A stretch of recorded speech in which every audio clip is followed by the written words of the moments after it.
Muy buenas tardes a todos. Muchas gracias por conectarse a este segundo conversatorio de la Red Latinoamericana de Centros y Programas de Escritura. La verdad me da mucho gusto en esta ocasión recibir a dos colegas de la Pontificia Universidad Católica de Chile en lo que respecta al aporte de escritura respecto del proyecto Ciencia 2030. Y antes de presentarlas, pues simplemente recordarles que esta es una serie de conversatorios que hacemos en torno a las buenas prácticas realizadas en nuestra comunidad en Latinoamérica sobre la formación de escritura en la educación superior. Y antes de ello, me gustaría simplemente presentarles dos cosas, dos anuncios que más bien son recordatorios. El primero tiene que ver con que próximamente estaremos lanzando el primer número del volumen 5 de la publicación oficial de la red. Estén pendientes, la verdad es que tiene proyectos y trabajos muy interesantes en torno a las tecnologías emergentes, al uso de la inteligencia artificial generativa, y creo que es otra manera en la que podemos compartir nuestras prácticas, nuestras problemáticas, los retos y las cosas que están empezando a funcionarnos sobre esto que a todos nos tomó de sorpresa, la inteligencia artificial generativa, desde luego, ¿no? Y otra cosa muy importante que hay que estar, de la que hay que estar pendiente es la convocatoria al número 2, que como les anunciamos recientemente por correo, la haremos en colaboración con la revista Script, a quienes estamos muy agradecidos porque nos han dado mucha libertad para la edición y pues para tomar decisiones al respecto de cómo compartir nuestros saberes. Entonces, nada más es una invitación a que estén pendientes. Hay otras dos maneras muy próximamente de contribuir a la conversación. Y bueno, esta tarde están conmigo dos colegas de la Universidad Pontificia Católica de Chile, a quienes voy a presentar a continuación, y también me acompañan mis colegas de la Junta Directiva. Agradezco a Valeria, a Roberta y a Minerva, y en especial a Estela Moyano, quien fuera también presidenta de la Junta Directiva de la red. Muchas gracias por estar aquí. Ella también nos ayudó mucho a recomendarnos a este proyecto de escritura para Ciencia 2030. Creo que tenemos mucho que aprender de ustedes y seguramente muchas preguntas que hacerles. Les recuerdo que estamos en vivo. Ustedes pueden contribuir con preguntas a través del chat en Facebook. Si no pueden escucharnos en vivo, pues estén pendientes a la publicación en nuestro canal de YouTube para que no se pierdan de esta conversación. Muy bien, pues a continuación presento ya directamente a la doctora Margarita Vidal Lezama. Ella es doctora en lingüística por la University of Technology of Sydney y profesora asistente en el Departamento de Ciencias del Lenguaje de la Facultad de Letras en la Pontificia Universidad Católica de Chile. Su docencia se desarrolla en las áreas de lingüística del texto, estudios del discurso y alfabetización académica. Se desempeñó como jefa del programa del discurso académico entre los años 2016 y 2018. Desde el 2022, la profesora Vidal Lezama ha colaborado como asesora en el área de habilidades comunicativas en el proyecto Ciencia 2030. eh, en donde ha trabajado diseñando e implementando intervenciones curriculares para el desarrollo de las habilidades de comunicación de las y los estudiantes de las carreras de química, física y matemáticas. Su investigación se focaliza en la alfabetización académica y el estudio de fenómenos discursivos desde la perspectiva de la lingüística sistémico-funcional. Muchas gracias, Margarita, por estar aquí. Y ahora presento a la doctora Natalia Leiva, quien se licenció en Letras Hispánicas, tiene un magíster en Comunicación Social y es doctora en Lingüística por la Pontificia Universidad Católica de Chile. Se desempeña como profesora docente asistente en el Departamento de Ciencias del Lenguaje de la Facultad de Letras de la misma Casa de Estudios. A nivel de gestión, coordina el programa de lectura y escritura académica PLEA y el área de habilidades comunicativas en el proyecto Ciencia 2030 de la misma institución. Sus áreas de interés incluyen la descripción semántica discursiva del español y las aplicaciones pedagógicas de la lingüística sistémico-funcional. Pues bienvenidas a ambas. Creo que además de su perfil y de su vasta experiencia, este proyecto de habilidades de comunicación para el proyecto más grande 2030, pues tiene mucho que aportar a todos quienes estamos intentando integrar habilidades de escritura, de comunicación académica a las ciencias, a las disciplinas universitarias y del conocimiento en general. Entonces, a mí me gustaría ya sin más dejarles abierta la sala para que ustedes puedan compartir, así es que dejo de compartir en este momento y adelante. Muchas gracias, Abigail, y gracias a todas las personas que están aquí en la sala y las personas que nos están mirando por Facebook también. Sí, muchas gracias, Abigail. Em, Voy a compartir pantalla y me dicen si es que se Sí, está proyectando bien. adelante. ¿Sí? Em, bueno, muchas gracias de nuevo por la invitación y por la presentación a Abigail.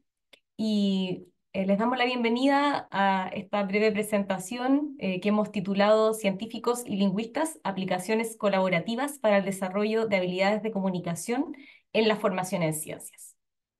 Em, la presentación que hemos preparado junto a mi colega Margarita sigue la siguiente estructura. Primero vamos a dar un breve contexto institucional de lo que nosotros estamos haciendo en Ciencia 2030, que sabemos que es un marco que a muchas personas les interesa cuando están trabajando en intervenciones de lectoescritura. Luego vamos a hablar del diseño de la intervención y nuestra modalidad de trabajo con los docentes de ciencias básicas. A continuación, vamos a presentar un ejemplo concreto de trabajo con el curso Física Experimental 1 de la carrera de licenciatura en física. Y vamos a finalizar con algo que es de especial interés, que son los principales aprendizajes y desafíos que hemos encontrado en este camino. ¿Sí? Bien. Partamos por el contexto. ¿Cuál es el contexto institucional de Ciencia 2030? El contexto es que se trata de un proyecto estatal, ¿ya? Financiado inicialmente por Corfo y a continuación por ANIT, que son instituciones estatales de nuestro país. Es un proyecto de 8 años que se adjudicaron distintas universidades chilenas, no solo la Pontificia Universidad Católica, sino que otras universidades también, ¿ya? Entonces, estos proyectos Ciencia 2030, en todas las universidades que se lo adjudicaron, eh, busca implementar planes estratégicos orientados a que se realice una transformación de las facultades de ciencias y de matemáticas, eh, orientada a la transformación a promover una mayor participación en la transferencia, innovación y emprendimiento de base científico-tecnológica del país. Ese es el fin último del proyecto Ciencia 2030. Para llegar a este fin, sin embargo, hay una serie de pasos que se han vislumbrado como claves y es ahí donde nosotros nos insertamos, ¿ya? El proyecto consta de 4 ejes, ¿ya? El eje académico o eje curricular, el eje de vinculación con el medio, que tiene que ver con cómo la universidad se vincula con la industria o cómo la ciencia se pone al servicio de las necesidades de las personas, el eje capital humano avanzado, que tiene que ver con crear un doctorado de ciencias con la industria también, y el eje de liderazgo femenino, que busca aumentar la participación femenina en el área de las ciencias. Ahora bien, nosotros nos insertamos dentro de lo que es el eje académico, ¿ya? El eje académico se circunscribe a las carreras de pregrado, ¿ya? De ciencias y matemáticas, y está orientado a realizar cambios curriculares que buscan responder a un diagnóstico que se realizó al comienzo del proyecto. Y este diagnóstico tiene que ver con que los egresados y egresadas de carreras de ciencias y matemáticas no contaban con habilidades transversales. De hecho, aquí pongo un ejemplo de un focus group que generaron las personas que estaban diseñando el proyecto Ciencia 2030. Todavía Margarita y yo no estábamos en el proyecto. Se les preguntó a algunas empresas qué herramientas serían indispensables para que consideres contratar a un doctor en tu empresa. Y la respuesta fue habilidades transversales, por favor. Si tiene un doctorado, sabrá su tema. Pero necesito además que sepa conversar, negociar, trabajar en equipo, exponer frente a un directorio. Bueno, esta respuesta sintetiza bastante el ánimo que subyace al papel que tienen las habilidades comunicativas en Ciencia 2030. Entonces se vio muy claramente que había que cambiar los currículos de estas carreras incorporando el desarrollo de habilidades transversales. Y estas habilidades transversales fueron las siguientes: habilidades comunicativas, habilidades colaborativas o de trabajo en equipo y desarrollo profesional, ¿ya? Obviamente nosotros nos insertamos en las habilidades comunicativas, ¿ya?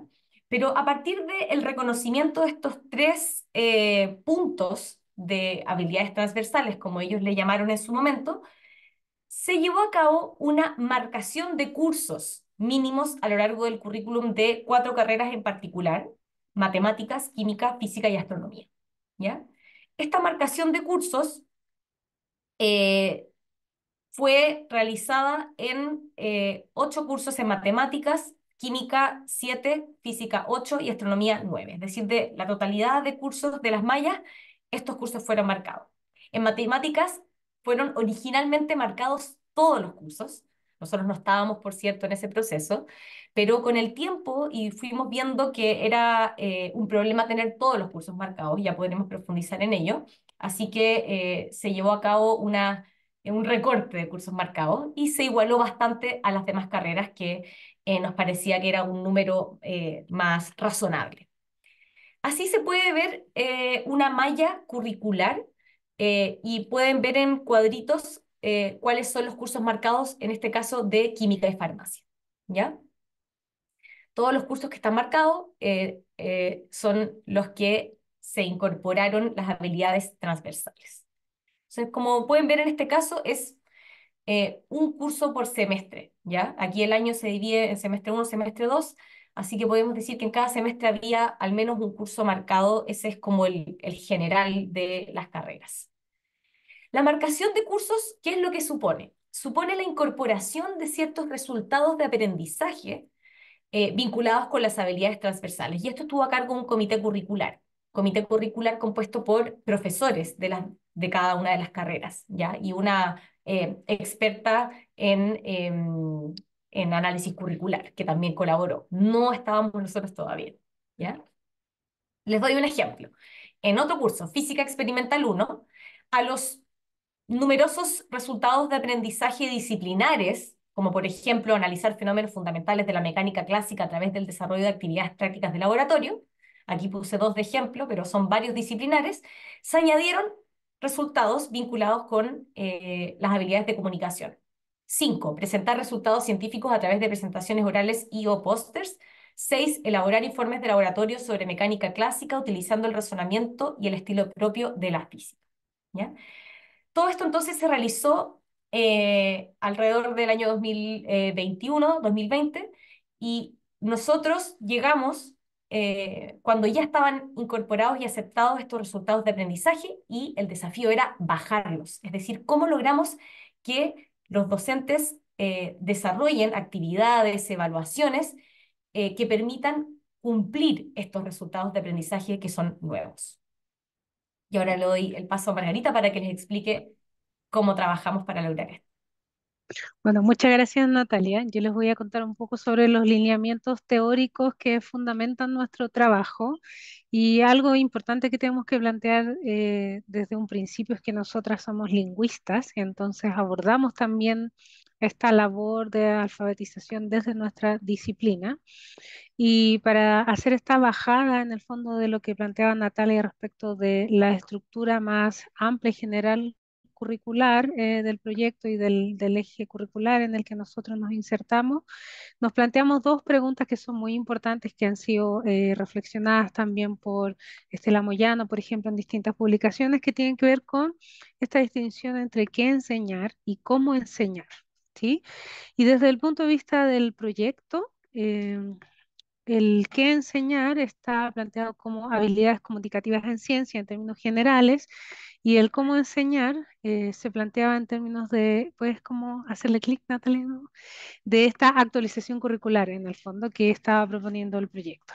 Nosotros, desde nuestra perspectiva disciplinaria y teórica, lo que hicimos fue interpretar estos principios, estas ideas que se planteaban desde el proyecto, y pensamos el que enseñar, más que en términos de habilidades comunicativas, en términos de los recursos semióticos que son propios de la práctica social ciencia y que son adecuados a el tipo de tareas y actividades que se espera que los estudiantes realicen a lo largo de su formación disciplinar, ¿ya? Y esto implicaba, por supuesto, tener un sustento de teoría y descripción bastante robusto que nosotras encontramos de manera inicial en el trabajo que se ha realizado en el ámbito de la lingüística sistémico-funcional, tanto respecto de la descripción de cómo funciona el lenguaje en la vida social y en particular en las disciplinas y en la construcción de conocimiento especializado, pero también en el trabajo más específico de descripción de géneros propios de la ciencia y de patrones de lenguaje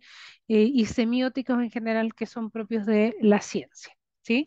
Y respecto al cómo enseñar esta idea de actualización curricular, para nosotros tenía que encarnarse en la implantación, si se quiere, de ciertos principios para la enseñanza que provienen de también este marco funcional sobre el lenguaje y que piensan a la pedagogía como una pedagogía visible en la que se ofrecen criterios de logro explícitos, en la que los estudiantes saben muy bien qué es lo que tienen que aprender, qué es lo que tienen que demostrar que han aprendido, y esto se relaciona con lo que conocemos como la pedagogía de géneros, también desarrollada en relación con la lingüística sistémico-funcional. ¿Sí? Estos son los grandes lineamientos teóricos que nosotros tenemos como fundamento. Hemos tenido que ir llevando a cabo adaptaciones, sobre todo en relación a lo que tiene que ver con lo pedagógico, porque la lingüística sistémico-funcional propone modelos muy claros y definidos para el trabajo, pero hemos encontrado también que la aplicación de estos modelos depende mucho de las posibilidades institucionales y de los contextos particulares en los que nosotros estamos interviniendo. Y ahí vamos a contar un poco también cuáles son las como modificaciones que hemos planteado y las alternativas que hemos tratado de dibujar en relación con esto. ¿Sí? Entonces, respecto de qué enseñar, cuando hablamos de estos recursos semióticos, esto se concretiza en pensar en cuáles son los géneros discursivos que los estudiantes tienen que producir a lo largo de su formación, a lo largo del currículum, cuál es la estructura de estos géneros, cuáles son los patrones de significado semántico discursivos más relevantes, ese es en general nuestro foco.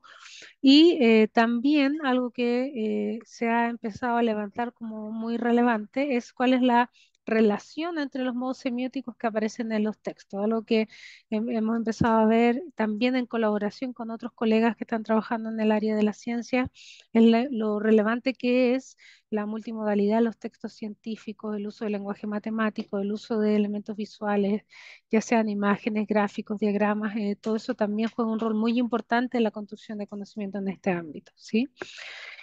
Y respecto de cómo enseñar también, entonces, esto se concretiza, dale Natalia, ahí, gracias, a partir de una serie de principios que podemos sintetizar en estos tres. El primero es lograr que haya un grado de explicitud muy amplio respecto a cuáles son las expectativas de aprendizaje.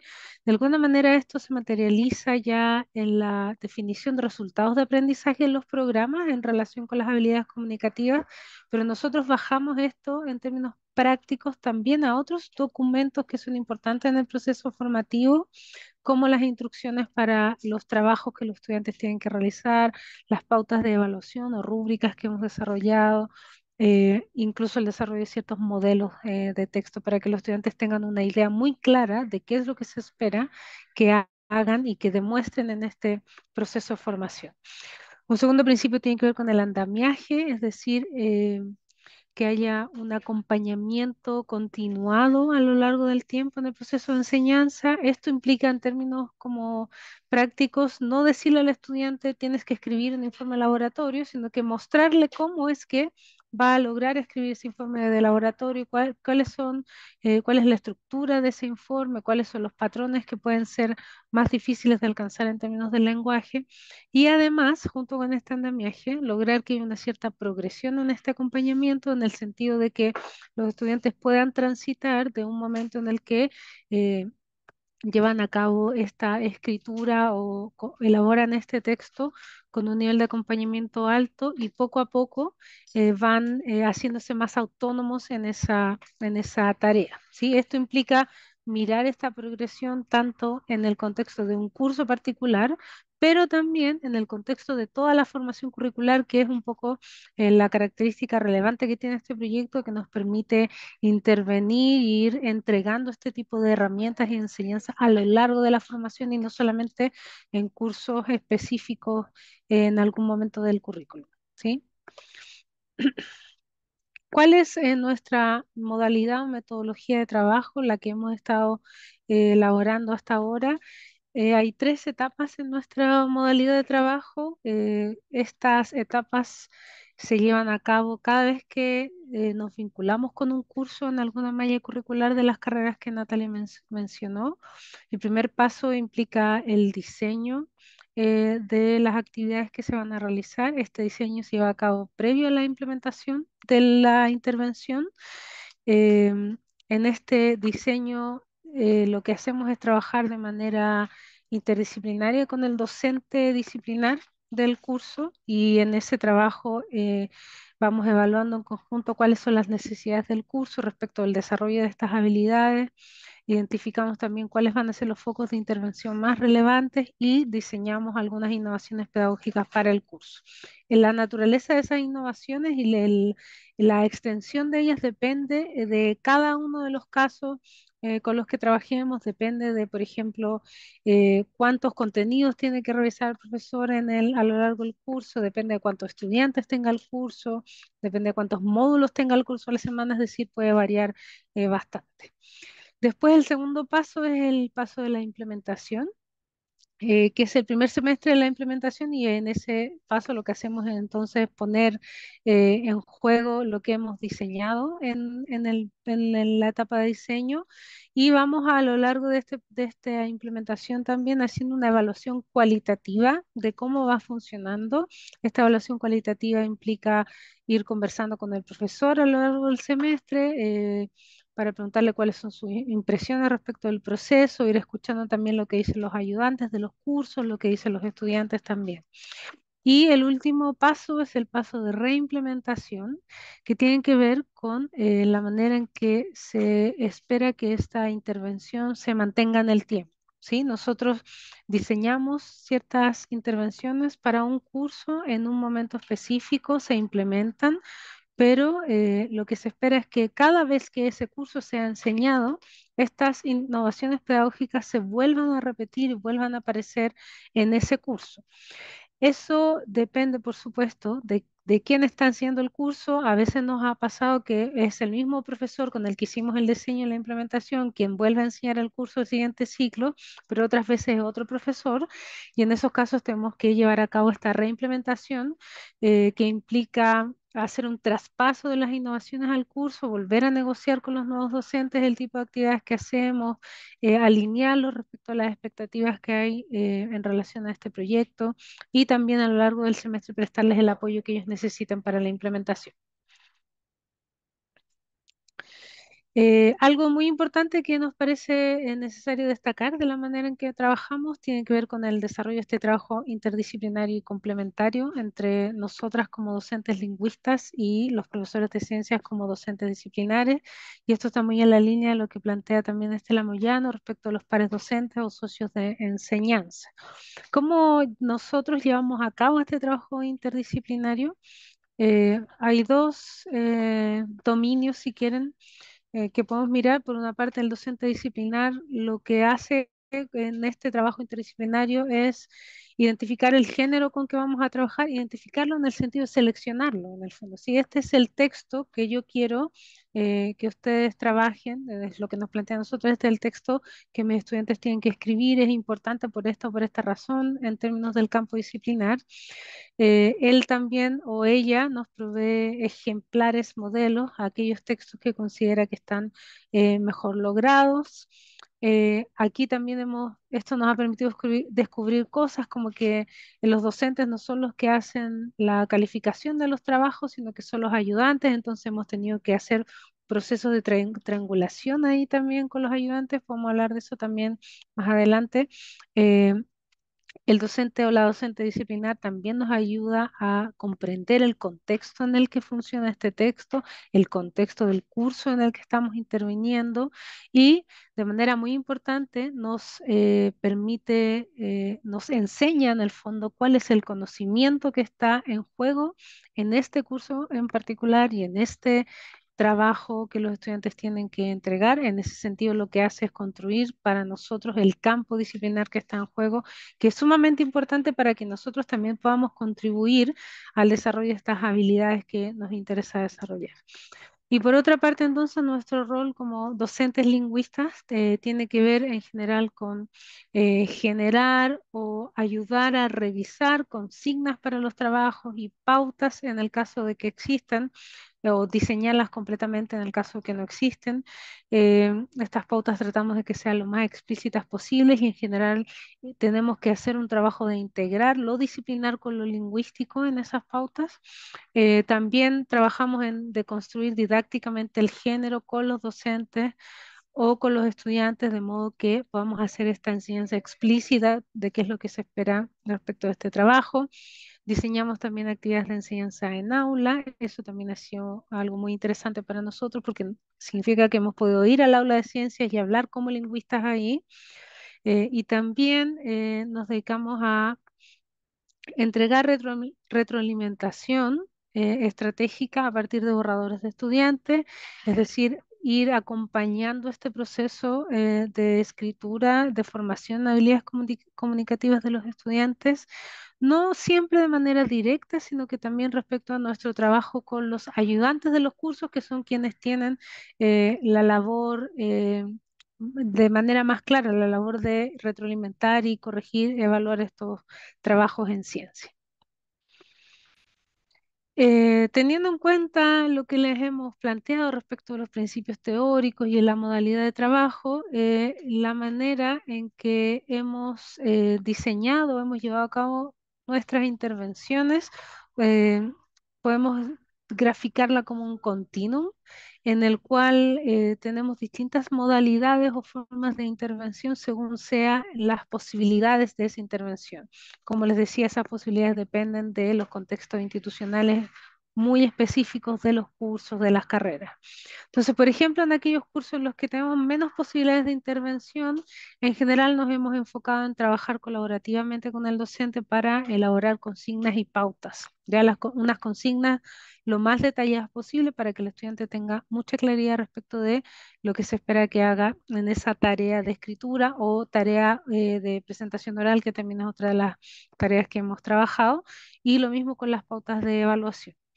Un término medio respecto del nivel de posibilidades implica hacer este mismo trabajo colaborativo, incluyendo, que incluye el diseño de consignas y pautas, pero también el diseño de ciertas sesiones de enseñanza que el docente puede llevar a cabo y la confección de ciertos recursos de apoyo, en particular textos modelos que hemos presentado en distintas modalidades. Hemos hecho cápsulas de video en algunos casos, en otros casos son textos escritos u orientaciones para la escritura, que es lo que hemos trabajado en particular en matemáticas, ¿sí? Y el punto de mayor posibilidad incluye todo lo anterior, más la posibilidad de realizar sesiones conjuntas en el aula, en las que trabajamos junto con el docente disciplinar para poder enseñar a escribir un cierto género, ¿sí? Y aquí pueden ver algunos ejemplos de cursos en los que hemos diseñado o trabajado en relación con estas distintas posibilidades.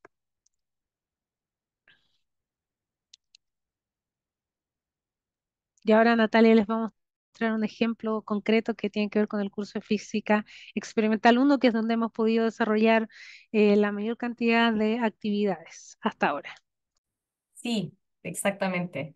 Em, Física experimental, tal y como se planteaba en el continuum, se encuentra en el extremo derecho, es decir, ha sido un curso que por sus características de diseño curricular, es decir, los contenidos que integra y por las características también interpersonales del docente a cargo, se ha prestado para ejecutar toda la variedad de posibilidades que nosotros le ofrecíamos al docente. ¿Ya? Entonces, tanto trabajo con el docente para confeccionar, en este caso, actualizar las consignas y pautas, como confeccionar textos modelo y sesiones conjuntas con él. Lo vamos a ver ahora en un poco más de detalle. Bueno, el trabajo de habilidades comunicativas en Física Experimental 1 se centró en particular en la escritura y en la escritura de informes de laboratorio. Algo importante que hay que decir es que los informes de laboratorio se escriben en Física Experimental 1 desde hace mucho tiempo. Es decir, no fue algo que nosotros incorporamos, como si fue en otros ramos en que incorporamos actividades nuevas. Esto ya se escribía. Existían instrucciones, existía una pauta, ¿ya? Entonces, ese era como el estadio base.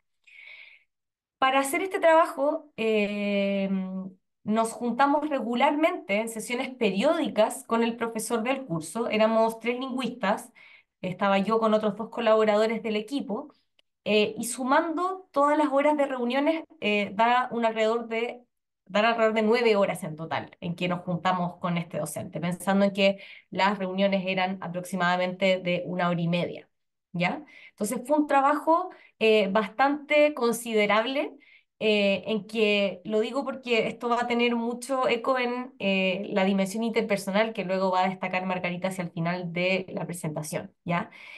Hubo un afianzamiento, como una familiarización interpersonal también, que consideramos que fue muy relevante para la calidad del trabajo que pudimos realizar con este profesor.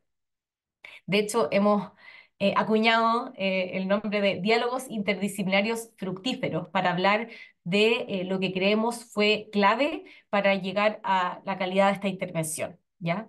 De hecho, tenemos un trabajo incipiente de análisis de negociación de estos diálogos en una de las reuniones que grabamos, audiograbamos, para poder ver qué es lo que pasó en esta negociación, en este diálogo que permitió canalizar estos esfuerzos de cada una de las orientaciones disciplinares para resultar en algo tan valioso. Al cabo de esta serie de reuniones con este profesor, confeccionamos por un lado productos, ¿ya? El primer producto fueron las consignas o instrucciones actualizadas, ¿ya? Este profesor ya contaba con unas instrucciones bastante claras respecto de las distintas secciones del informe de laboratorio, y nosotros vinimos a revisarlas en contraste constante con el informe que él consideraba ejemplar. Entonces nosotros llegamos y al cabo de un tiempo le pedimos al profesor que nos trajera un informe que él considerara muy bien logrado. En base a ese análisis, como miramos las instrucciones que él tenía, y fuimos proponiéndole ciertas cosas que se podrían mejorar en las instrucciones o hacer más explícitas. Y aquí tengo como una captura de pantalla de una parte de las instrucciones en las que nosotros fuimos añadiendo algunos ejemplos. Y eso lo destaco porque fue algo que el mismo profesor enfatizó como algo que él nunca había pensado que podía servir, porque como él ya es un experto de la disciplina hace mucho tiempo, no ve necesario dar un ejemplo de algo como un objetivo de el laboratorio, ¿ya? O poner un ejemplo de cómo hacer una descripción con lenguaje natural de un diagrama, ¿ya? Que son cosas tremendamente importantes en la escritura de un informe de laboratorio. Entonces, ahí la incorporación de ejemplos, además de la clarificación de cómo se caracteriza cada una de las secciones, fueron cosas que fuimos mejorando, ¿ya? Otra cosa que se me ocurre ahora que fue notable fue partir siempre con hacer explícito el propósito de la sección del informe de laboratorio, ¿ya? fue algo que también uniformamos a lo largo de todas las instrucciones, ¿ya? Entonces, ejemplos y explicitación de propósitos fueron cosas que enriquecimos en las instrucciones. Luego el trabajo con el informe modelo, que ya adelantaba Margarita, aquí en realidad es muy, muy espectacular lo que pasa, porque típicamente los docentes, y fue el caso también con el docente de este curso, llegan con un texto escrito que obtuvo una nota muy alta, pero recordemos que la corrección es llevada a cabo por los ayudantes. Entonces, muchas veces nosotros decimos muchas gracias por el informe, en este caso que nos trajiste, ahora vamos a dedicar algunas sesiones a leerlo conjuntamente. Entonces, la lectura conjunta es un paso clave de las sesiones de trabajo en este caso. Y en el trabajo con la lectura detallada de este informe modelo, lo que va sucediendo, ha sucedido en todos los casos, es que el docente se va dando cuenta que el informe ejemplar no era tan ejemplar como él creía o como la nota ilustraba, ¿ya? Entonces vamos haciendo ediciones conjuntas. Y ahí creo que es donde ocurre la interdisciplina más maravillosa, porque el docente empieza a decir, por ejemplo, esto aquí está mal, esto no está claro. Y ahí nosotros a través de una serie de preguntas buscamos ir haciendo consciente al docente de qué concretamente es lo que está mal, ¿ya? O qué concretamente es lo que no está claro y cómo hacerlo más claro. Entonces, bueno, ¿cómo reformularías tú esta parte? ¿O qué es lo que falta? Y ahí se da lo que nosotros llamamos diálogos interdisciplinarios fructíferos y logramos llegar a un informe modelo que sí satisface las expectativas ahora del docente luego de una lectura muy detallada.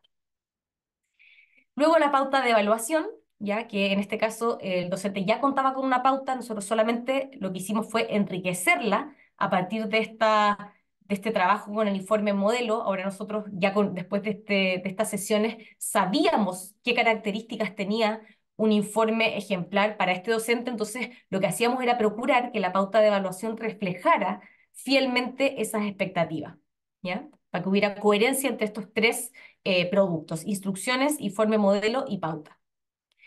Luego, en el ámbito de las actividades, fueron dos tipos de actividades las que llevamos a cabo en este curso, y la primera es la calibración de la corrección de informes con ayudantes y docentes. Entonces, la práctica en las carreras de ciencias y matemáticas, al menos en nuestra universidad, es que los ayudantes son quienes corrigen y califican los informes. Por lo tanto, lo que hacíamos, o sea, lo que hemos hecho hasta ahora, e hicimos con este docente, fue organizar una reunión en que participaban los ayudantes y también el docente. Eso es muy importante. ¿Por qué? Porque finalmente lo que nosotros queremos hacer es modelar cómo hacer una calibración para que ojalá este profesor siga replicando estas sesiones en el futuro, ¿ya? No nos interesa solamente de alguna manera capacitar a estos ayudantes, sino que mostrarle al profesor una práctica que pueda replicar luego. Y lo que hacemos en esta calibración es básicamente que imprimimos pautas evaluativas y uno o dos informes, leemos conjuntamente este informe y vamos evaluándolo conjuntamente. Ahí la voz que prima es la voz de los expertos disciplinares, es decir, del docente y sus ayudantes, que son típicamente estudiantes de años superiores o de posgrado. Y nosotros actuamos como mediadores, ¿ya? En que vamos diciendo qué puntaje le pondrían a la introducción a este informe. Si uno dice un puntaje y el otro, ¿por qué tú pones este puntaje? Podríamos llegar a un punto medio. Vamos como mediando esa sesión para que el docente vea cómo puede hacerlo en el futuro. Estas actividades, bueno, en el caso de Física Experimental 1 fue una actividad muy valorada porque facilitó luego el proceso de corrección de los ayudantes, ya habían estado familiarizados con la pauta y de los criterios más subjetivos de cómo aplicar la asignación de puntaje a cada uno de los indicadores. Y, por otra parte, y muy importante, involucra al docente con el proceso de corrección. A pesar de que no cambiamos nada respecto de quién corrige, él ahora está involucrado en el proceso de corrección de los criterios de adecuación del informe, y también se estrecha un poco el vínculo entre ayudantes correctores y el docente para el resto del semestre. Así que creemos que esta actividad es muy importante y la seguimos promoviendo cada vez que hay interés por parte del docente. El segundo tipo de actividad estaba al extremo del continuum, son los talleres en aula con los estudiantes. En este caso, el docente estuvo interesado en que hiciéramos 2 talleres directos en aula. Eso quiere decir que el docente nos asignó 2 módulos completos de su clase para que nosotros fuéramos al aula y lideráramos una actividad. Importantemente, en esta sesión, él estaba también presente, ¿ya? Por lo mismo que mencionaba en la calibración, porque esto también es un poco un modelamiento de cómo él puede integrar reflexiones sobre la escritura en su sala de clases. La primera sesión, en lo concreto, en Física Experimental 1, estuvo orientada a presentarles la estructura del informe de laboratorio a los estudiantes, en qué consiste cada una de sus partes, cuál es el propósito de cada una de sus partes, y luego lideramos una lectura detallada del informe modelo. Entonces, cada estudiante recibió un informe modelo impreso y fuimos leyendo en conjunto y haciendo reflexiones sobre los patrones lingüísticos que se veían en ese informe modelo. Obviamente sin lenguaje técnico-lingüístico, sino que un poco más con conceptos del sentido común, ¿ya? Pero el propósito de esta lectura detallada, que tenía un guión preparado de antemano, o sea, no fue espontáneo, así leamos y que salga cualquier cosa, sino que había un guión muy preparado de antemano con preguntas pensadas para concientizar ciertos patrones de lenguaje que ya sabíamos, tras el trabajo con el docente disciplinar, que eran relevantes. Finalmente, esa primera sesión terminaba con un tiempo para que los estudiantes planificaran la escritura de su segundo informe, con todo lo que habían aprendido en la sesión. Entonces, también les imprimimos una hoja, se juntaban con sus duplas de laboratorio y podían planificar colaborativamente qué contenidos, qué ideas eran relevantes de incluir en cada una de las secciones del informe. Y eso se consolidaba en un plenario en que le pedíamos a los estudiantes que fueran diciendo que planificaron, anotábamos en la pizarra, y íbamos ahí chequeando con el experto disciplinar, con el docente que estaba en el aula, si era pertinente o no, íbamos haciendo rectificaciones en caso de que fuera necesario.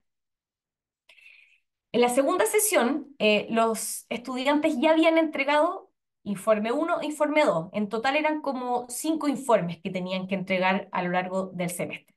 Entonces, para esta segunda sesión, nosotros como equipo de lingüistas llevamos a cabo un trabajo de revisión de los informes ya entregados por los estudiantes y de la retroalimentación entregada por los ayudantes y las notas. Entonces, vimos patrones de cuáles fueron los principales problemas, cuáles fueron las principales dificultades, qué cosas fueron las que más comentaron los ayudantes que estaban mal, y ahí armamos una sesión de problemas más frecuentes y de cómo resolverlos, ¿ya? Por sección. Y ahí fuimos integrando algunas preguntas para generar interacción con los estudiantes, incluso algunas con alternativas, cuál es el principal problema con este título, qué le falta a este gráfico, y fuimos como involucrándonos en el análisis más crítico de, el uso del lenguaje para construir y comunicar conocimiento disciplinar.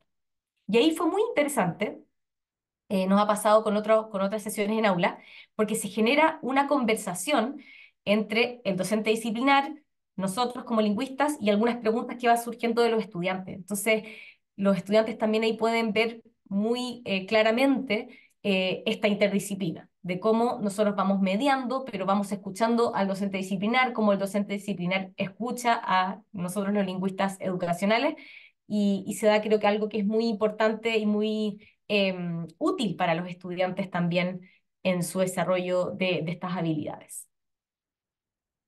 Pasemos ahora ya a ver más en perspectiva cuáles son los principales aprendizajes y desafíos que hemos encontrado en el camino.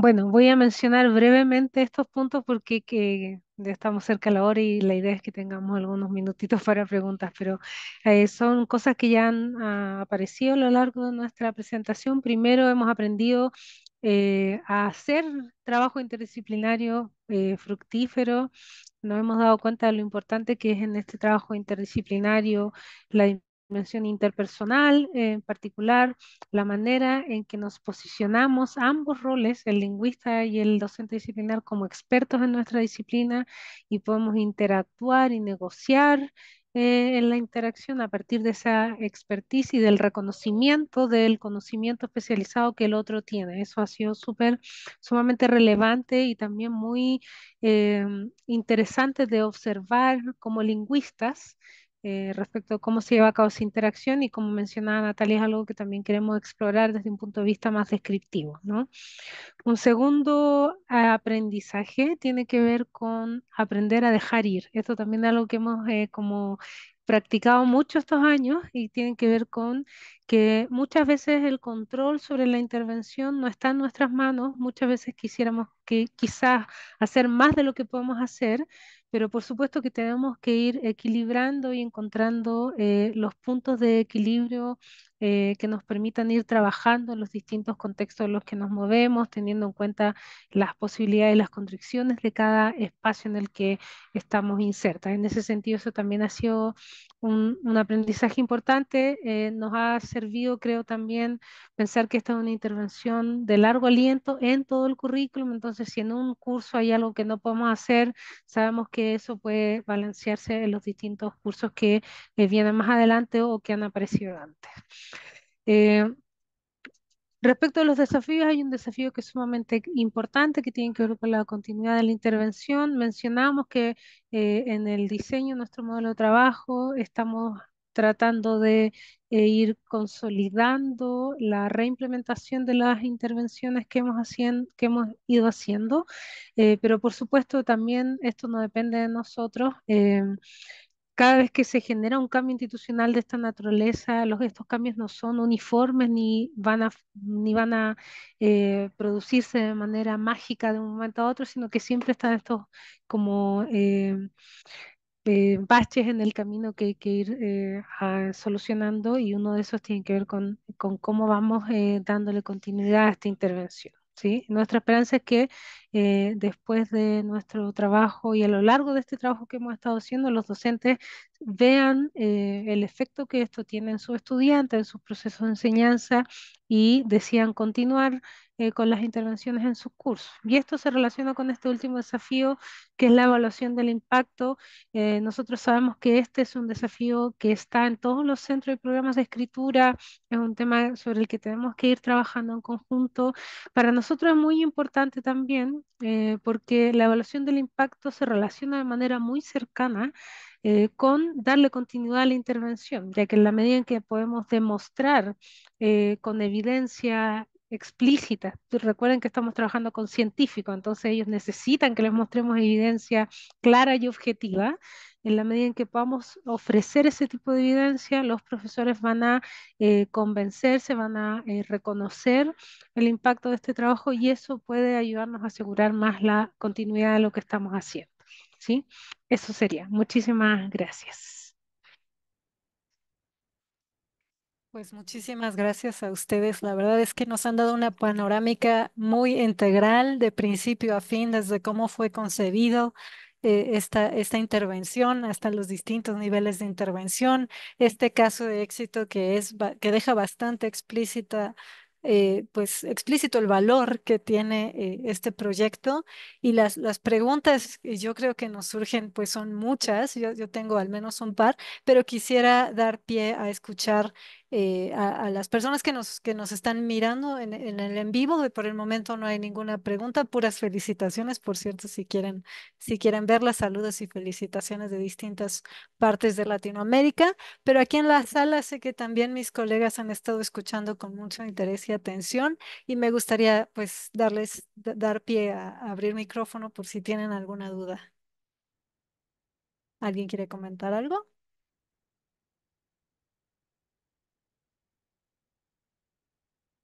No, todavía no.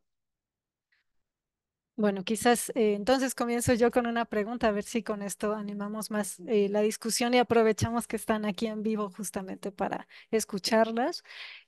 A mí me interesa mucho, pues todo esto que tiene que ver con la interacción constante y continua con profesores de diversas áreas y claramente, como han mencionado, pues varía en función de muchas cosas, a lo mejor hasta del tiempo que tiene cada persona, de el valor personal que le otorgan a la escritura, las creencias en torno a eso.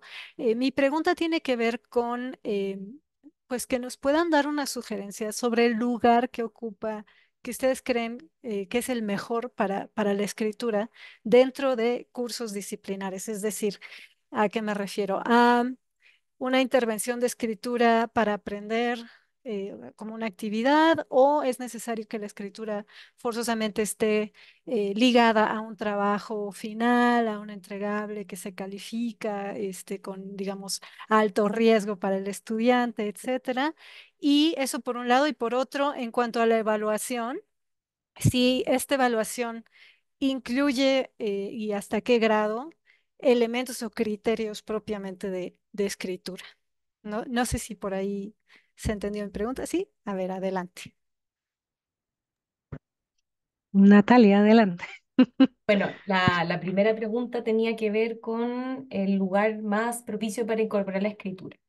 Lo que nosotros hacemos en general es apoyar las instancias de escritura disciplinar que ya existan en los cursos. Creo que hubo un caso o dos en matemáticas, porque en matemáticas lo que escriben en general son demostraciones matemáticas, que es básicamente una seguidilla de ecuaciones con lenguaje natural que conecta lógicamente esas ecuaciones.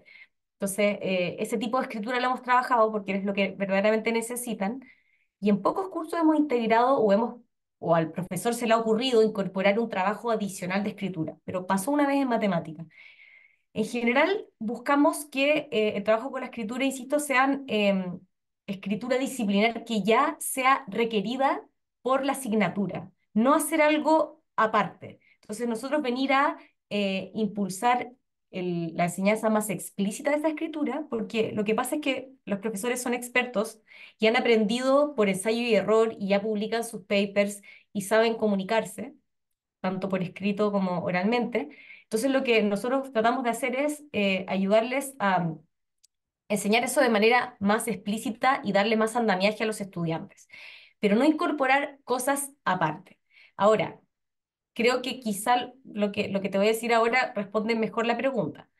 Ha sucedido que, una anécdota, con matemática nos pasó que trabajamos un semestre entero juntándonos todas las semanas para analizar las características de la escritura matemática exitosa, hicimos unos documentos de lineamientos de escritura, de demostraciones, errores comunes, los profesores estaban muy interesados en hacer esto explícito, pero llegó un momento en que les preguntamos, pero bueno, si un estudiante hace una demostración matemática, llega al resultado final numérico correcto, pero la escritura no está muy bien, ¿puede tener un 7 en la pregunta? Sí.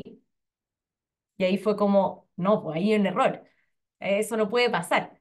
Entonces, lo que hicimos fue incorporar el criterio de la escritura, entendida como una estructura lógica clara, conexiones del lenguaje natural entre las ecuaciones, etcétera, dentro de la evaluación. Entonces, ahora muchos profesores en matemáticas han empezado a implementar la medida de que la escritura es un cuarto del puntaje de la pregunta de la demostración.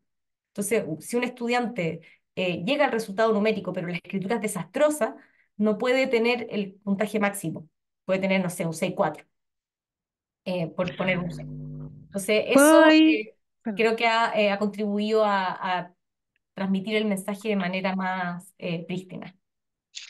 Sí, yo quisiera agregar a propósito de esto que hay también hay una manera en la que nosotros entendemos la escritura y el rol del lenguaje en las disciplinas, que es que no son dos dimensiones aparte, que funcionan separadamente o que algunas veces se conecten, sino que la manera en que vemos teóricamente este problema, este fenómeno, es que el lenguaje construye el conocimiento disciplinar que los estudiantes tienen que demostrar que han aprendido.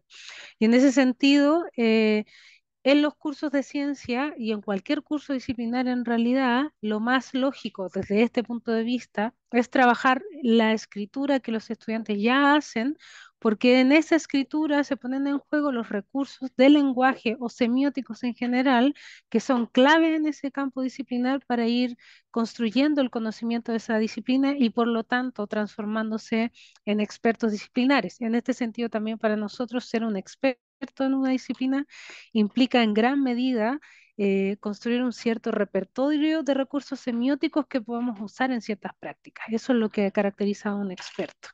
Y respecto de la evaluación también, em, cómo se materializa esto en las pautas y rúbricas? También varía en los casos con los que trabajamos. Como decía Natalia, en algunos casos se hace una mirada más holística, entonces si el ejercicio está bien. En matemática es sobre todo muy claro porque en matemática prima mucho el lenguaje matemático por sobre el lenguaje verbal, entonces es poco lo que nosotros podemos meter nuestras manos ahí. Pero, por ejemplo, hay otros casos en los que las pautas, cada uno de los criterios de evaluación que se han elaborado tienen que ver con una etapa en la estructura del género, por ejemplo, y en ese sentido ya está la mirada sobre el lenguaje en la base. En la descripción de cada uno de estos criterios que corresponde a una etapa, hay descripciones sobre los patrones del lenguaje que debieran aparecer. Lo que hacemos es usar ahí un metalenguaje accesible a un no experto lingüístico, no le podemos hablar necesariamente de las herramientas analíticas que usamos en lingüística, pero sí hacemos descripciones de lo que esperamos respecto del logro en términos más accesibles y está insertado un poco en la fundamentación de la rúbrica.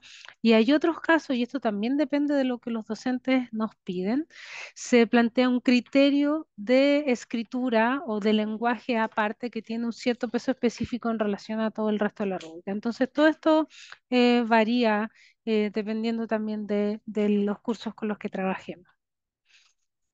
Muchísimas gracias por esa respuesta. Creo que deja en evidencia la gran variedad de situaciones con las que trabajan y la necesidad de ser muy conscientes, como ustedes decían, de dejar ir, de no querer controlar y a veces esa es la dificultad, ¿no? Poder adaptar distintas versiones de una intervención a las realidades que vamos enfrentando. Muchas gracias. Sí tenemos una pregunta de Julia García Acevedo. Y bueno, es la pregunta un poco que surge cada vez que nos reunimos a hablar de escritura, tiene que ver con inteligencia artificial. Su pregunta es, ¿cómo garantizar que la escritura de nuestros estudiantes no se disfrace con inteligencia artificial? ¿Cuál es su opinión? Bueno, Bueno, puedo decir algo rápidamente. Yo por favor. no he estudiado el tema de la inteligencia artificial. Una preocupación en muchos profesores en ciencia, en muchas otras disciplinas también, en nuestra propia disciplina lo es.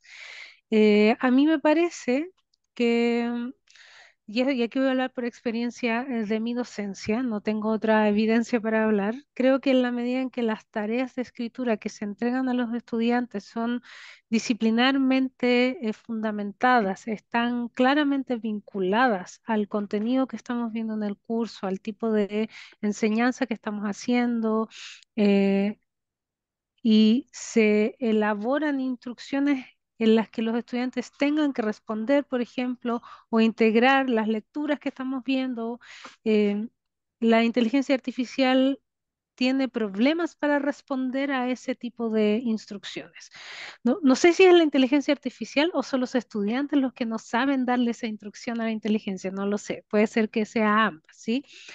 A mí me ha pasado en términos anecdóticos ya un par de casos con estudiantes que claramente están usando inteligencia artificial y es muy fácil detectarlo cuando la tarea tiene un grado de especificidad muy alto que la inteligencia artificial no logra captar y no es capaz de responder a ella.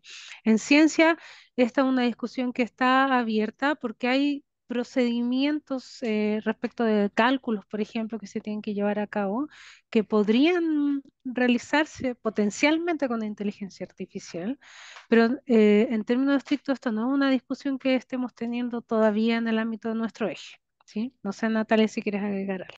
Sí, sí. Bueno, hay como, creo que tres cosas que se pueden conjugar a la hora porque a ver, ¿qué es lo que a uno le preocupa con la inteligencia artificial? Como para transparentar cuál es la preocupación.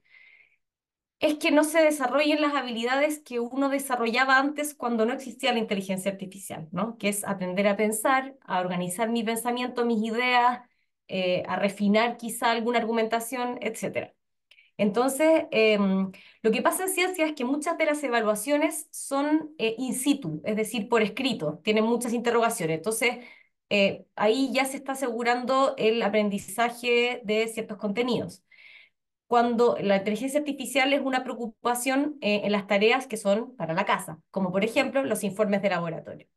Pero los informes de laboratorio son reflejo o registro para la posterior replicabilidad de una experiencia de laboratorio que los estudiantes tuvieron concretamente. Por lo tanto, tienen datos, por ejemplo, numéricos que midieron en una experiencia real. Si eso, para organizar esos datos y para concretar las distintas secciones de un informe, hacen uso de la inteligencia artificial, nosotros no podemos rastrear eso, hay que ahí dejar ir de nuevo. Pero sí nos podemos asegurar de que se estén cumpliendo con adecuación comunicativa los propósitos de cada una de las secciones del género.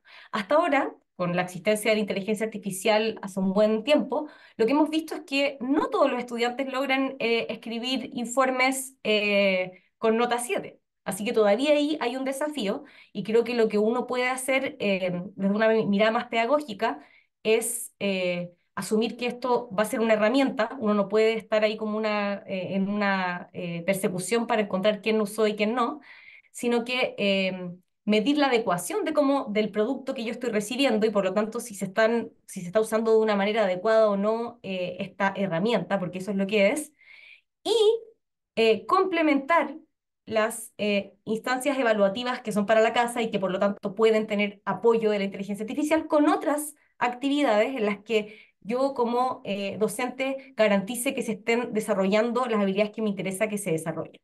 Y esto muchas veces, y hablo también ahí en casos de ciencias y también en mi propia docencia, se ha traducido en incorporar instancias de comunicación oral in situ. Entonces, que, no sé, el estudiante, además de llevar a cabo un informe, después tenga que exponer oralmente sobre lo que realizó o sobre la discusión de la literatura, para que haya usado o no haya usado la inteligencia artificial como una herramienta en el proceso de redacción, que si eso va a ayudar a que, no sé, la puntuación sea mejor, por mí no hay problema, pero que sea capaz de comunicar eficazmente y convincentemente, persuasivamente a un público, mirándolo a los ojos. Creo que eso ya garantiza que estemos como tratando de desarrollar las habilidades comunicativas más allá de esta como muleta que tenemos en el proceso. Buenísimo, me gustan mucho sus respuestas porque son muy pragmáticas, ¿no? Muy de asegurarnos que de suyo el diseño de la actividad ya tenga contemplado pues estas necesidades difíciles de proyectar en la inteligencia artificial y por otro, pues a lo mejor quitarnos un poquito el rol del moralista que castiga, ¿no? Y más bien asegurar aprendizajes, eso me gusta mucho. Tenemos otra pregunta en el chat de Ivonne Márquez de la UDLA. ¿Cómo se ve la inserción de la voz autoral en la escritura académica?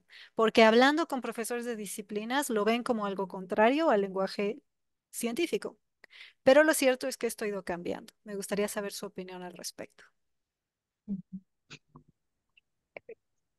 Sí, bueno, Sí, gracias bueno. Ivonne. Una muy buena pregunta. Eh, Nosotros todavía no, voy a repetir, nosotros hacemos nuestro trabajo también como lingüistas y entonces una de las cosas que tenemos también una manera de entender este trabajo es de carácter descriptivo y no normativo. Entonces nunca no vamos a decir está bien o está mal, se debe o no se debe, porque no es nuestro rol, no es la manera en que abordamos este trabajo. Lo que podemos comentar es lo que hemos visto a lo largo de estos años de trabajo en los textos que están escribiendo los estudiantes en ciencia en nuestro contexto. Ujú, Y en general, eso que vamos a, primero tenemos que pensar cómo estamos entendiendo la voz autoral. Si estamos entendiendo la voz autoral como una voz que se posiciona en términos de cierta forma de evaluar aquello de lo que habla o ciertas recursos para plantear un cierto posicionamiento, si se quiere, ideológico o evaluativo en los textos. eh, Me parece que hay una especie de progresión a lo largo del tiempo en los cursos iniciales, y esto es evidencia que estamos recién observando, en los cursos iniciales de ciertas carreras pareciera haber más espacio a algún tipo de posicionamiento autoral, porque los estudiantes están muy cerca todavía de... o están muy en una transición entre un campo de sentido común y un campo especializado. Les puedo poner como ejemplo informes en astronomía, donde el primer informe que hacen en uno de los primeros cursos se trata de ir a observar el cielo en esta como teniendo un pie como digamos civil y el otro como científico. Entonces hay como una especie de juego entre esta valoración que se hace de la importancia, la belleza del cielo, qué sé yo, del universo, y esta voz más objetiva, más neutra, en la que tengo que hablar de los procedimientos que se hicieron, los resultados, los cálculos que se elaboraron, etcétera.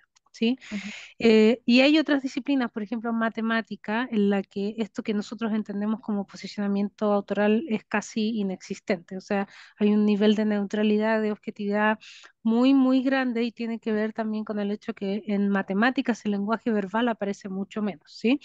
Pero en general, por lo que hemos visto, no sé si Natalia tiene otra perspectiva, no hay, el posicionamiento autoral no es la característica discursiva que más se manifiesta en los textos. Es muy difícil identificar al autor de los textos. Lo que sucede más bien es que los escritores se posicionan en cierto tipo de trayectorias de conocimiento, por así decirlo, van asumiendo un conocimiento previo y a partir de eso van ujú, construyendo el significado que construyen en los textos. No sé, nosotros no hemos tenido esta conversación con los profesores.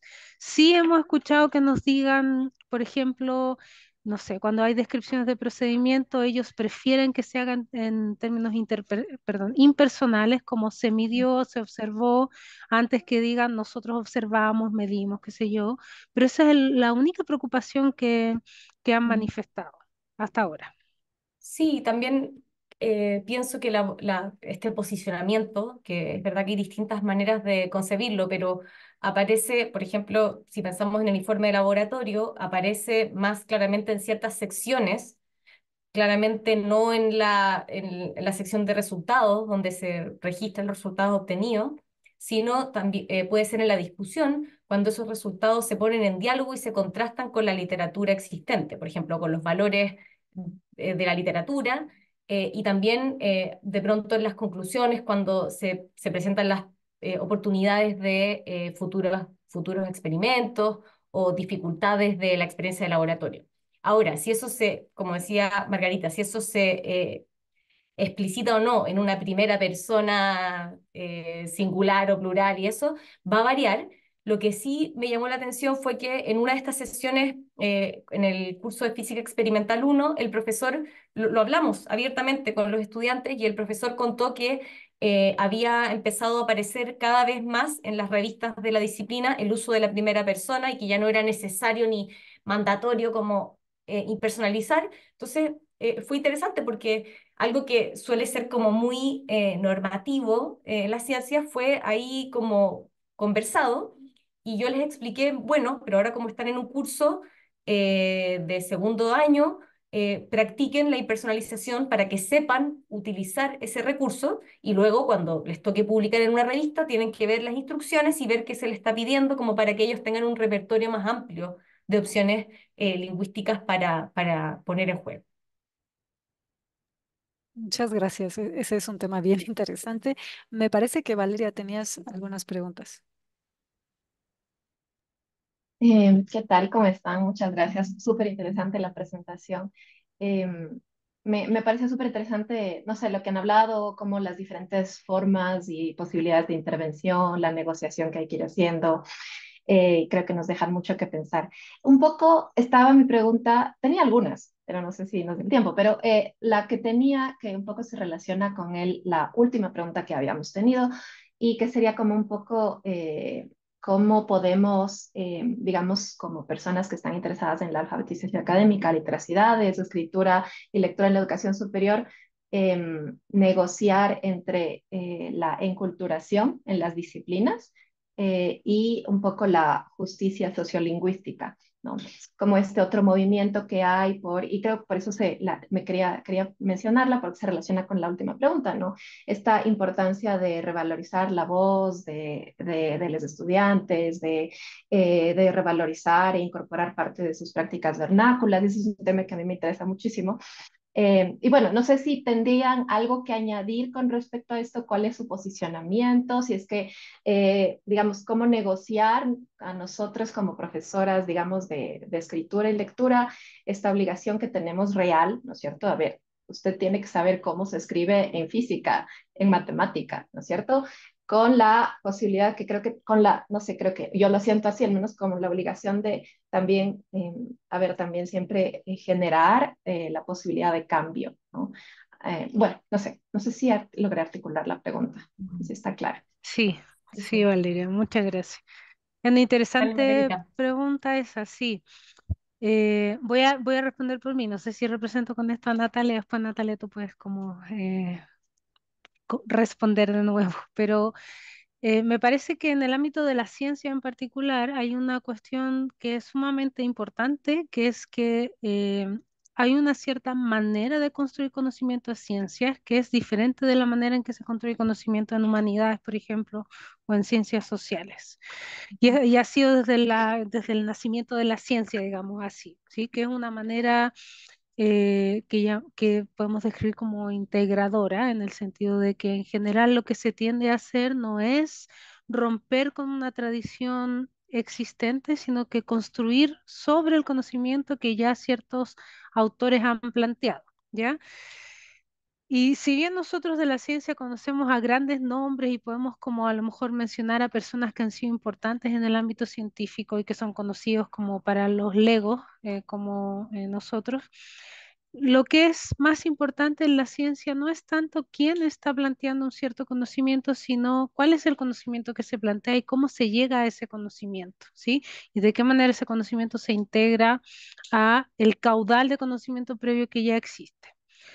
¿Por qué planteo esto? Porque la pregunta es sumamente interesante la pregunta que planteas, Valeria, y quiero distinguir de las dos cosas que tú mencionas. Una es la justicia sociolingüística, que nosotros la entendemos en términos de una justicia de distribución de recursos semióticos, y otra es la de la expresión del escritor como un individuo, ¿sí? Para nosotros, uno de los fundamentos como nucleares del trabajo que hacemos y que tiene que ver también con este posicionamiento dentro de la lingüística sistémico-funcional y de la pedagogía de género, es entender que el trabajo de alfabetización tiene que ser un trabajo de distribución y redistribución de recursos semióticos, ¿sí? Y cuando lo pensamos así, lo estamos pensando en términos de que el ámbito de la ciencia es un ámbito esotérico, en el sentido que es conocimiento que no es accesible para todo el mundo y que para poder ser parte de esa práctica, los estudiantes o cualquiera que se esté formando necesita ampliar su repertorio semiótico para lograr acceder y hablar con los expertos y entender el conocimiento de expertos, ¿sí? En ese sentido, nosotros pensamos, o ya voy a decir yo, que este trabajo que nosotros estamos haciendo tiene que ver y apunta a esta distribución de recursos semióticos. En nuestro contexto es muy importante y es muy evidente porque en el contexto educativo chileno en general hay disparidad en el sistema secundario en términos de las formaciones que reciben los estudiantes en ciencia. Esa disparidad se manifiesta luego en el ingreso a la universidad. Entonces tenemos estudiantes que voy a inventar, ya han visto cosas de cálculo uno en el colegio y otros que no. Entonces hay una disparidad respecto a los recursos semióticos que traen a la universidad, y nuestro trabajo en ese sentido va eh, por la línea de redistribuir estos recursos a través de hacer explícito cuáles son esos recursos que hay que conocer, ¿sí? Y respecto de la expresión del estudiante como un escritor individual, a mí me parece que en el ámbito de las ciencias, no es en el ámbito de las ciencias donde eso ocurra en realidad, ¿sí? Porque, como decía al inicio, a los científicos en realidad no les interesa quién dice qué, lo que les interesa es cuál es la evidencia, y con esta evidencia qué conocimiento me vas a construir. Y en ese sentido uno podría pensar que es una práctica extremadamente democrática en el sentido que no importa tu género, no importa tu raza, no importa tu etnia, no importa nada, es el conocimiento que tú estás produciendo. Obviamente sabemos que no es así, ¿sí? Y eso también tiene que ver con el hecho de que en el proyecto Ciencia 2030, por ejemplo, haya un eje de liderazgo femenino, porque se entiende que, por ejemplo, hay una gran disparidad de género respecto de las personas que siguen las carreras de ciencia y los lugares a los que llegan esas personas. Los hombres tienden a tener lugares de mayor relevancia jerárquica, mientras que las mujeres no, por distintas razones, ¿sí? Que no tienen que ver con su habilidad ni sus capacidades para la ciencia, obviamente, ¿sí? Pero respecto de la manifestación de una voz personal en los textos, creo que no hemos llegado a un momento en el desarrollo de la ciencia en el que eso sea relevante o en el que sea algo que sea necesario empujar, me parece. Esta es una reflexión que estoy haciendo ahora en este momento. No sé si Natalia quiere agregar algo. Me gustaría agregar que estoy absolutamente alineada en esa manera de entender la justicia social, bueno, y tiene que ver con nuestros fundamentos teóricos en la lingüística sistémico-funcional y la línea pedagógica de esta teoría, que entiende que la manera de contribuir a esa justicia social es justamente lo que decía Margarita, redistribuyendo los recursos semióticos que están inequitativamente distribuidos, sobre todo en nuestra sociedad. Así que ese es nuestro foco. Sin desmerecer otros posibles focos, por nuestro enfoque teórico, nosotros nos enfocamos ahí. Muchas gracias, qué respuesta tan interesante y qué importante también lección para quienes nos dedicamos a esto, ¿no? El posicionarnos desde nuestro contexto y nuestra propuesta respecto a la justicia sociolingüística. Muchas gracias. También me parece bien interesante esta distinción entre, pues, la importancia que a veces damos a la voz personal, al posicionamiento individual como única alternativa de justicia sociolingüística, ¿no? Cuando hay otras cosas que debemos ir garantizando, ¿no? Como este acceso del que ustedes hablan. Pues hay una pregunta más que me parece, parte de ella ya la respondieron y tiene que ver con su colaboración con, pues, profesores, docentes de otras disciplinas y lo que los caracteriza como más receptivos, ¿no? No sé si quieran decir que haya alguna disciplina más receptiva o hablarnos un poquito de qué características notan cuando hay esa receptividad. Hay harto que decir aquí. Podemos cada una ahí dar su visión, pero en general esto lo conversamos muchísimo. Em, y yo creo que hay algo súper personal de cada profesor y cómo vislumbra también la especialización que nosotros tenemos en lingüística educativa y en reconocer que es de esa especialización como algo relevante para ellos, ¿ya? Eso por un lado. Por otro lado, algo que surgió como muy relevante tiene que ver con la pregunta de Valeria, ¿no? Em, Hay una historia en las carreras de ciencia que llega solo una élite intelectual a estudiar estas carreras a esta universidad, y entonces hay en ocasiones una idea de que los estudiantes están aquí para, en el fondo, recoger los conocimientos que se enseñan y que depende más de ellos forjarse su camino en la universidad. Entonces, a veces hay profesores que no están tan interesados en proveer estos andamiajes y estos apoyos y estas como instrucciones más explícitas y expectativas más explícitas, porque no están tan convencidos quizá de que ellos sean los responsables de proveerlas, ¿ya? Así que por ahí creo que esos dos rasgos creo que juegan un papel importante en cuáles son más receptivos que otros. Y eso en términos más personales, porque lo demás tiene más que ver con lo que mencionaba Margarita respecto del volumen de los contenidos en las distintas asignaturas. Obviamente un profesor que tiene que pasar más contenidos en un semestre va a tener un poco más de reticencias de incluir, no sé, una actividad nueva o una reflexión sobre la escritura que uno que tiene un poco más de orgullo. ¿Ya? No sé si te gustaría agregar algo, Margarita. Sí, quería tocar la idea de la pregunta sobre las otras disciplinas. En realidad, en este proyecto trabajamos solamente con ciencias básicas, pero a lo largo de nuestro Mm. trabajo en alfabetización nos hemos vinculado con profesores de otras disciplinas y quizás me arrepienta lo que diga, pero en general lo que ha sucedido es que las disciplinas más del área de las humanidades y las ciencias sociales tienden a mirarnos con menos cariño que otras. Hemos tenido muy buena experiencia con el área de ciencia de la salud, por ejemplo. Hay como una valoración muy grande del trabajo que podemos hacer en conjunto, pero con ciencias sociales y humanidades hay un poco una sensación de no me vengas a decir esto porque yo ya lo sé en el fondo. Entonces, que tiene sentido también porque estamos en un dominio disciplinar relativamente común.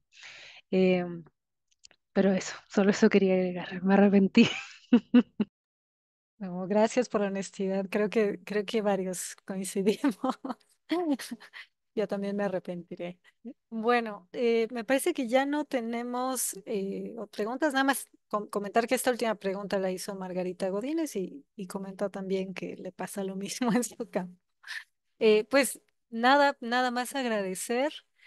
Roberta también nos comenta que hay mejor recepción en ciencias que en sociales y humanidades. Sí, efectivamente. Terminamos con esa nota, no sé si era lo que buscábamos, pero bueno, la verdad aprendí muchísimo para todos y todas quienes estamos tratando de hacer esta vinculación de manera más orgánica, más fluida, en consideración de toda la diversidad que implica su proyecto, su visión, su implementación. La verdad es que nos viene como oxígeno. Les agradezco muchísimo y ojalá tengamos más oportunidad de escucharlas en el futuro. No sé si mis compañeras quieran comentar algo antes de despedirnos. Si no, listo. A ver, déjenme ver el chat. No, creo que todo listo. Pues muchísimas gracias otra vez y gracias a quienes nos vieron. Tuvimos bastantes espectadores en esta ocasión. Recuerden que si no lo pudieron ver en vivo, también lo vamos a subir en YouTube, yo creo que en estos días, y se queda colgado de Facebook. Muchísimas gracias a ustedes. Les Muchas aplaudo desde gracias. acá y yo creo que Gracias a es una ustedes por todo. ovación asíncrona por todas partes de Latinoamérica. Mil gracias. Estamos en contacto. Muchas gracias a ustedes. Que estén muy bien, Gracias, que estén bien. Chao, colegas. chao. Chao.